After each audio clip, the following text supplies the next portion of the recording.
Bryan ISD and the Board of Trustees have already shown that affordable housing is an important thing for you. But in your view, how does a stable and affordable home, how does that impact the students that ultimately y'all are overseeing and the teachers and that kind of thing? Oh, it's huge. It's such a big piece of that. So families need to have stability in order to thrive. And so when families are having to move often, it's challenging for them. It creates disruptions to all the things. I mean, as a single mom myself, I know how difficult it is when one thing changes in our schedule, right?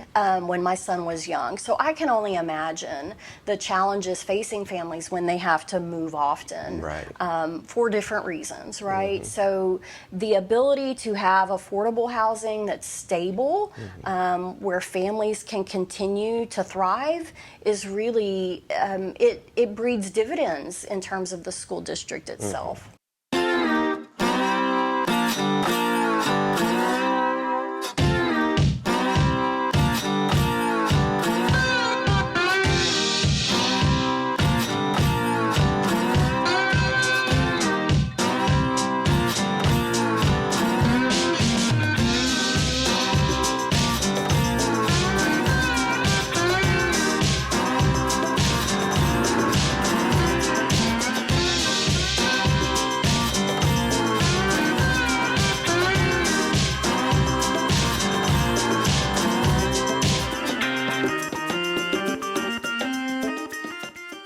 So this is the Think Brazos Podcast, and today we're talking to another candidate for the Bryan ISD Board of Trustees. Coming up here in November, there's an election, and this is Julie Harlin.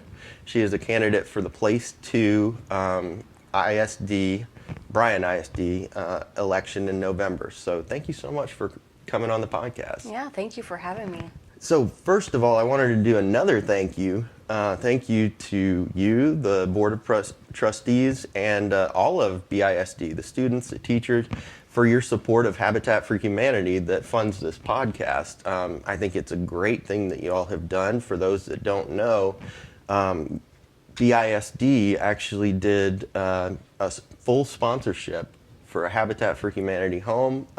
It was, I think the wall raising was early this year, late last year, for the Quintero Mendez family. So I know they greatly appreciate it. We all do. So thank you very much for y'all's support on that. Well, we are thrilled for that partnership. I think it works right along with the Essential 8 that we released under Dr. Whitbeck's leadership. So that was a homegrown sort of character development program that came from our teachers through our students. And so they decided on what those 8 characteristics would be, one of which is philanthropy. And so it's a wonderful opportunity for our students and our staff to sort of live out that character trait. And so it was fabulous to just see how well all of our campus communities got behind that project, to know that their efforts are impacting a real family here in Bryan that whose students attend our schools was really amazing. That's great. That is awesome. But yeah, thank you for that. Wanted to give you an opportunity to say a little bit to our listeners, watchers, about who you are, your background, anything like that. Sure. Well, when I think about who I am, I'm first of all a mom. So I have a son who came through Bryan ISD, K through 12. So it's been the joy of my life to watch him grow up. And he's now at Texas A&M, doing well, so thriving, thanks to our wonderful teachers and staff in the district. I mean, I didn't do that academically. They helped him do that. So I'm so thankful for that. I'm also a professor. So I started my career as a high school teacher. I was an ag teacher, came to A&M for my bachelor's and master's, and then taught for several years before getting my PhD in ag education at Oklahoma State University. So when I finished that, I wanted to come back to A&M eventually. I did not anticipate that would be my first stopping point. point. But as it worked out, I returned here in a visiting assistant professor position, which is a temporary kind of position. And I was tasked with leading our teacher ed program in the same department I graduated from. So have been there ever since. So yeah, eventually my temporary position changed to a tenure track full-time position, and have stayed there. 3 years ago, I transitioned into a new role where I work in the graduate and professional school at Texas A&M as an associate dean, but I'm charged with very similar kinds of things as I was doing before, but now I get to focus on the entire campus community, providing professional development to our graduate and professional students, not just here in Bryan College Station, but also at our branch campuses like Galveston and Cutter, dentistry in Dallas, law school in Fort Worth. Yeah, so we do a lot of virtual kinds of things to make sure that all of our needs are met. But that's my professional career. From a personal standpoint, I love animals. I always have. At one point early in my education, I thought I might be a vet until I took organic chemistry. You didn't like it? I could have probably done it, but it's how do I want to spend my time? Do I want to spend it struggling or thriving? Right. And I'm much better. God has a plan, and my plan was to be in education and to be a teacher. So I used agriculture as a vehicle to really inspire kids as a teacher, which I loved. But I have horses. I live out in the country on 13 acres and just really enjoy that kind of lifestyle, and am just so thankful and blessed that I get to enjoy that kind of activity. Sure. So yeah, it's a lot of fun. Okay. So And now, I guess I'm asking you this from the perspective of when you first ran for the BISD Board of Trustees, but why are you running? Something that I ask every candidate that we talk absolutely. So I was actually appointed the first go around. Okay. So there was a vacancy on the board for place 2. And so the district did a call to see if people were interested. I live in place 2, and it was a bucket list item, quite honestly. I grew up in a really small town in South Texas. I knew many of our school board members, and I always thought, at some point this might be really cool to do because you really guide the overall direction of the school district. So I was appointed that first year through an interview and selection process, and so spent a year in that role doing all the training. There's a lot of training to be a school board member. I did not know that. Yes, I Okay. thought I knew a lot about school districts, which I did. I mean, I've traveled to hundreds of schools across the state of Texas, supervising student teachers, and I've taught a lot of courses on education, both undergrad and graduate. I thought I knew a lot. I didn't know much about governance and school governance, so there was a steep learning curve, even for me, given my background. But after I served that year, we had hired Dr. Whitbeck, so that was the very first out of the box activity, was to hire a new superintendent. So one of her questions to us in the interview was whether she'd have a stable board. And by that, are all the board members that are hiring her, because we have one employee as a board, the superintendent, were we planning to seek re-election? And so at that point, I never thought that at that point in my career and life that I would be running a campaign, but I felt a very strong responsibility and commitment to the district and to Dr. Whitbeck individually to make sure that we had a stable board that was moving in the direction that we wanted to go. So I sought re-election for that first term, ran opposed. 3 years later, ran opposed again. And so here we are now, 3 years after that. So this will be my third election campaign, and I've run opposed every time. So, it's not the fun thing that I would seek to do, but I feel a responsibility to our school district to ensure that we stay the course.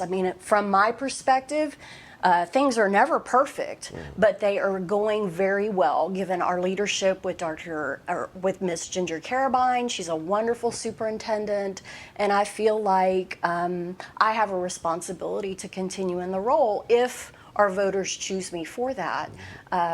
So that's why I'm running, is because I feel a responsibility. Okay. And I desperately want to see this district succeed. I know the impact we have on not just our students, but our entire community. Right. Habitat for Humanity's Faith in Action Pumpkin Patch is open the entire month of October, Sunday through Friday, 12 noon to 8 p.m., and on Saturdays from 10 a.m. until 8 p.m. The address is 2301 East 29th Street in Bryan. We've got plenty of fall photo opportunities, lots of unique pumpkins, and more, so we hope to see you there. Right. I'm curious, how competitive do ISD board races get? You know, looking from the outside, would think, you know, that no offense, but you know that it's a school board, and so you wouldn't think that much about politics. But is it competitive when you're opposed? Is it like any other election, pretty much? I'd say my observation of politics is that races depend on how competitive it is. Depends upon how what's driving the influencers, Okay. right? So I'll say that in my past elections, my opponents have been people who've just been interested and curious about running. Right. So I feel like perhaps this election is a bit different because I have candidates who have been in other races before who are now seeking this spot, and who likely come with some backing from PACs and those kind of things. So that's a new and different. I haven't had that in the past, so I'm having to approach this race perhaps a little different than I have in the past too. Interesting. I had no idea that PACs could be at the local level like that. It's Oh interesting. yes. Oh yes. So let's talk a little bit about if you have any more ideas for Bryan ISD in the future. I know you already said that a big thing about it is that consistency, and you feel a responsibility to keep going along with the existing policies. But do you have any other ideas, or does the board as a whole have some things they're wanting to look at in the next 3 years? Or? Well, the role of a board member, so we're elected as trustees, which is different than, we'll use city council as an example. So in many races, folks are elected as a representative of. So their job is to seek input from constituents and bring that back to the whole group. For school boards, we're elected as trustees. And I need to mention, it's a volunteer position, so you know, we spend our own money to do these kinds of things, right? But our role is to keep the interest of the school district at the forefront of every decision we make. And that motto, children first always, is really what we live in Bryan ISD. So at the end of the day, for every decision we make, what I ask myself is, how will this impact children? How will it impact families? There's always financial issues at stake, but the real driver really needs to be impact on children and families. So as a trustee, that's the perspective. You know, it's not to go out and ask everyone, what do you think? And then bring that perspective back. When people elect me, they are trusting me to make decisions in the best interest. So when I think about where are we headed, I think we have certainly done a lot to elevate the district in terms of academic attainment, graduation rates, persistence with career and college readiness, those kinds of things, our indicators are moving in the right direction. So our role is oversight of board goals. So every year we set the board goals. We have 5 of them. The first of those is always academic achievement kinds of things, but we also know that there's things that influence academic achievement, like a workforce and having qualified teachers who feel valued, those kinds of things. So I see what's ahead for the district being greater attainment of career choices. So we have the CTEC Center, which as a high school ag teacher, I love career and technical education. Right. I know that we want college to be an option for every child, but we also know that there's other ways to be successful in life too. Right. So we want every child prepared in the ways that best meet their needs. So our CTEC Center is a wonderful addition to help do that. Right. But there are other opportunities that I'll give the example of one of our high schools, Mary Catherine Harris. It's more of an alternative high school. It's performing very well in terms of helping our students graduate. But I see more opportunities for those students to also get career preparation. So looking at how can we partner with workforce groups? How can we partner more with Blinn College in that setting? How can we partner more with business and industry to make sure that those students have what they need, not just a college diploma, or a high school diploma, but also the certifications they may need or the experience to earn higher wages, right? So it's all of that. We want to have productive citizens graduate, in addition to moving everyone forward. So one of the conversations we also have is about high educational attainment. So for those students who are in our IB program or advanced academics, or are we getting more national merit finalists, right? That's an indicator. Do we have more students passing AP exams? So there's a lot of pieces that there's always room to do better, right? You can't sit back and say, oh, we're good. Right. So I think it's looking at the things that are within our control to drive and push. And part of how we do that is through determining where we put resources, both personnel and funding and those kinds of things. So it's always a moving target. And that's the work of the board. If you're running for office or you'd like to meet the candidates, join us on October 6th for our annual and nonpartisan candidates build. We'll put politics aside, roll up our sleeves, and get to work helping a local family build their own home. So in your view, clearly Bryan ISD and the Board of Trustees have already shown that affordable housing is an important thing for you. But in your view, how does a stable and affordable home, how does that impact the students that ultimately y'all are overseeing and the teachers and that kind of thing? Oh, it's huge. It's such a big piece of that. So families need to have stability in order to thrive. And so when families are having to move often, it's challenging for them. It creates disruptions to all the things. I mean, as a single mom myself, I know how difficult it is when one thing changes in our schedule, right? When my son was young. So I can only imagine the challenges facing families when they have to move often for different reasons, right? So the ability to have affordable housing that's stable, where families can continue to thrive, is really, it breeds dividends in terms of the school district itself. And, kind of going off of that, unfortunately, even with the work of Habitat for Humanity, we're only part of the solution, I feel, to this affordable housing dilemma in Bryan and College Station. As things are going, if we don't figure this out, it's very possible that one day our community could look like a little more like Austin. And that is where the low to moderate income average families cannot afford to live in either city. That really could happen if we don't, in my opinion, if we don't turn this around, how would that, in your mind, impact, BISD and the education of the children?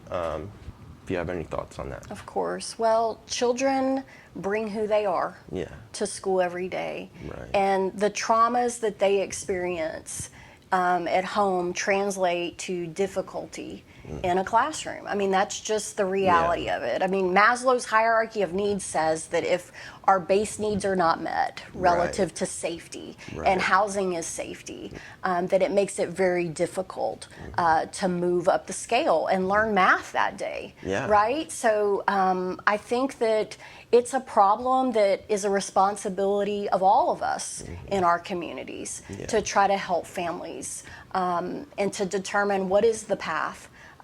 So, there's competing needs. Right. There's always tensions between building massive planned communities where there are tax bases increased and those kind of things versus providing housing for lower income where they may be subsidized in different ways, right? So those are competing interests.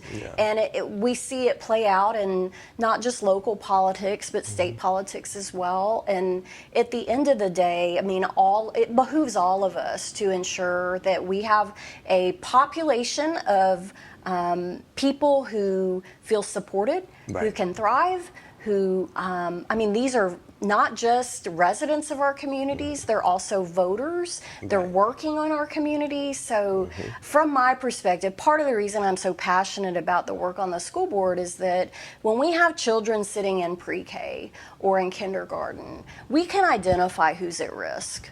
What are we doing, right? What are we doing? Not just for the child, but for the whole of that that's influencing that child. Yeah, okay. Well, kind of going off of that, I did want to ask you, I followed it fairly closely. Last fall, there was, between the city council or the city and BISD, there's a bit of a difference of opinion over something that I think the media called the bus barn. I still don't feel like I have a handle on what was really going on there and what the outcome was. But I'm just curious about that, and then I want to go into how important do you feel the relationship between the city and BISD are? Sure. So we have outgrown what's now our transportation center, which is over off of Tabor Road. And two, that is also where we built the new Sadbury Intermediate School. So phase one of Sadbury was to have fifth grade. So that building opened this fall with fifth graders. Next year, those fifth graders will move to sixth grade and new fifth graders will come in. So the transportation center currently is behind that. And so there's sort of a domino effect in terms of we have to tear that down to build the new part of parking and those kinds of things for Sadbury. So we had been looking for a while, probably 2 years at property for a new, not just transportation, but maintenance and auxiliary center that would house many of the different groups that are scattered throughout the district in different facilities. So, I could go into a lot of detail about all of those kind of things. At the end of the day, we purchased property over off Leonard Road for the purpose of that building. It was previously owned by Blinn College. So Blinn is a lot like any public entity. We couldn't just make an offer. It had to go public for public bid, which it did. The school district was the only offer they received. And so we were thrilled to purchase that property. It was already not on the tax roll because it was considered an educational property, right? So, and members of city staff were the ones who made that suggestion to us when we were kind of running dry on places that would meet the needs. Yeah, and it was unique needs because when you have that many buses entering and exiting a roadway, some people said, well, can't you put it over off off Mumford Road at the C-Tech Center, and the infrastructure just isn't there in that area for either the roadway or sewer or those kind of things too. Right. So we were thrilled with the purchase of that property. It was August of last year where we recognized there might be a problem with zoning. And I think a lot of that just came from maybe just misinformation. Okay. And, you know, we have mechanisms in place where we communicate with the city. We have a city school group that at that point was meeting monthly. Okay. So there were 3 city council members at the time sitting on that, Right. plus 3 board members, plus city staff. And that's to coordinate between Yeah, the I mean, two. it's really an information meeting for us to Okay. provide updates to each other. What I learned, I became president last November. Okay. What I learned at that point in asking folks where was the breakdown was that there was poor attendance to those meetings.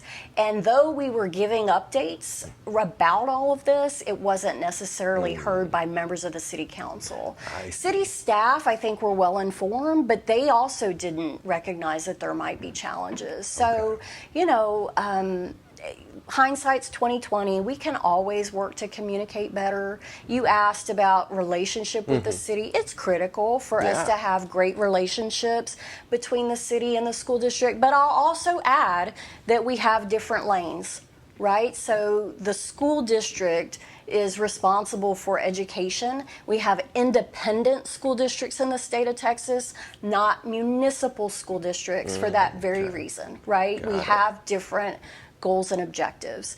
So I was thrilled that finally at the city council meeting last year prior to that November election, they agreed unanimously to support the direction the school district wanted to go. Right.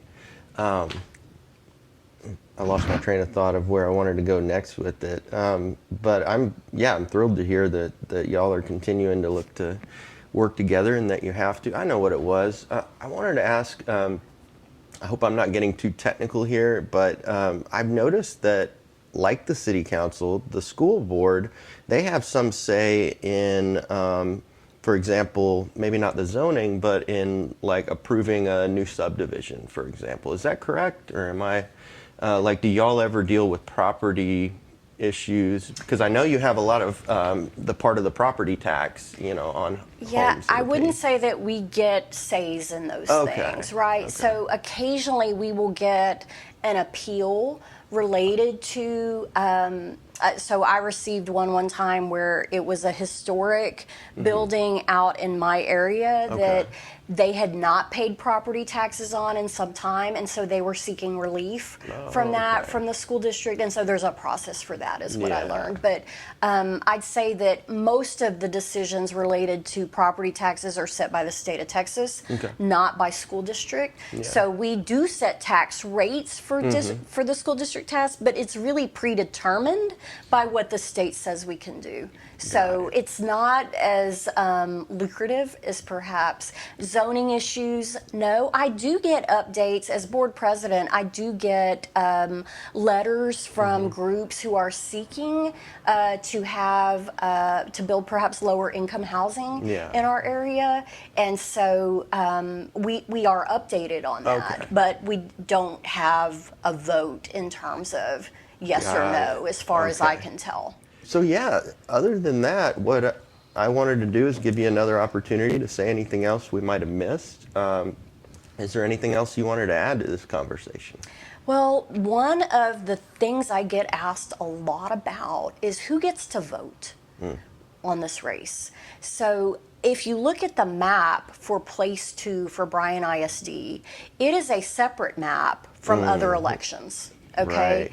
which causes a bit of confusion, right? So as a person who lives outside the city limits, I do not get to vote on city council, Right. as an example, right?